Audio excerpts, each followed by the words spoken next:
एक अधूरी love story. Delhi जितनी रफ्तार से यह शहर चलता है उतनी ही थमी थमी सी जिंदगी है। यहाँ के इन लोगों को देखकर ऐसा लगता है जैसे इन्हें इंतज़ार है किसी के आने। इन सब के बीच मैं भी इंतज़ार कर रही थी, लेकिन किसी के आने का नहीं बल्कि किसी के पास जाने का।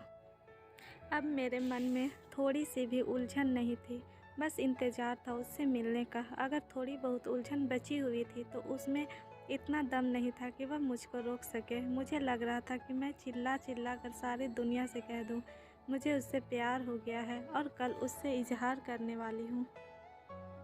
पर बताऊँ तो कैसे?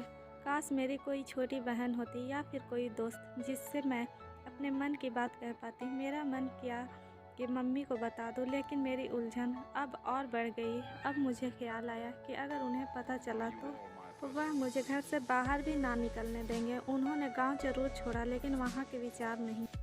वैसे भी पापा मम्मी इन चीज़ों में कहाँ विश्वास रखते हैं और मेरी कहाँ सुनने वाले थे। हम गांव में आकर शहर में ज़रूर रहते हैं और पापा एक उच्च पद पर सर्विसमैन भी हैं, लेकिन उनके ख्यालात अभी भी गांव वाले हैं। मैं यही सोचकर डर जाती हूँ, लेकिन करूँ तो क्या करूँ? अपनी लव स्टोरी किसके साथ शेयर करूँ? लेकिन मैं उसे भुला भी तो नहीं सकती हूँ, क्योंकि उसको इतना पसंद जो करती हूँ। खैर छोड़िए, यह उलझन दिमाग में लिए मैं अपने कमरे में आ गई और अपना हेडफोन लगाकर अपने कमरे में गाने सुनने लगी और डांस करने लगी। कुछ समय हुआ ही था, तभी थोड़ी देर में दूसरे कमरे से आवाज़ आई, आज सोना नहीं है क्या बेटा? 11 बज रहे हैं। सुबह कॉलेज नहीं जाना क्या? लेकिन आज मेरे कदम कहाँ रुकने वाले थे। इतनी खुशी जो हो रही थी कि शब्दों में बयां करना मुश्किल है। मैंने नाचते हुए ही कहा, हाँ मम्मी, बस सोने ही वाली हूँ, आप सो जाइए। अगर आज मेरे कोई नाचने का मजाक उड़ाता तो भी मुझे आज कोई परवाह नहीं थी।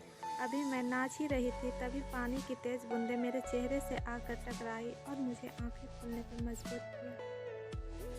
पता नहीं उस टाइम मुझे क्या सूझा, खिड़की के पास जाकर उन बूंदों के साथ खेलने लगी और अपने मुंह पर बार बार उन बूंदों को फेंकने लगी। इतने में पता नहीं मेरे मन में क्या आया, खिड़की बंद की और अपनी डायरी निकाली जहाँ पर मैं अपने बारे में लिखती थी।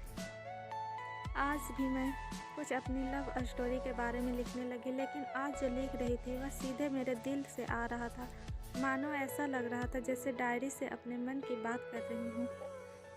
आज पहली बार किसी को आंखें से मैंने बात करते हुए देखा था। मैं उसके पास जाकर कुछ कहती, इतने में उसकी ट्रेन आ गई और उसे अपने साथ ले गई। अगले दिन ना जाने क्यों उसे सामने वाले प्लेटफॉर्म पर देखकर मैं खुश थी, शायद मैं इंतज़ार कर रही थी उसका। खैर, अब आंखों से शुरू हुई बातें इशारों से होने लगी थी। बड़े ही अजीब होते हैं उसके इशारे, समझ तो आती नहीं थे, लेकिन मेरे चेहरे पर एक मुस्कुराहट जरूर दे जाते थे। अब समय के साथ मैं धीरे धीरे उसके इशारे भी समझने लगी थी। वह रोज़ कुछ न कुछ पागलपन करके मुझे हंसाता, और एक दिन तो उसने हद ही पार कर दी। वह मुझे देखकर ज़ोर से गाना गाने लगा। इससे पहले कि मैं उससे बात करती, उसको स्टेशन मास्टर ने पकड़ लिया और उसे अपने साथ ले गया। उस दिन बहुत हंसी थी मैं, शायद मुझे भी उसके इसी बचपन और पागलपन से प्यार हो गया था। उसे देखकर मुझे ऐसा लगने लगता था कि जैसे मेरा बरसों का इंतज़ार ख़त्म हो गया। अब ज़िंदगी ने एक रफ्तार पकड़ ली थी। यह दिन इतना तेज़ी से बीते कि हम दोनों का पता ही नहीं चला। हम दोनों हर रोज़ स्टेशन पर आते, अपनी अपनी मंजिलों की ओर निकल जाते।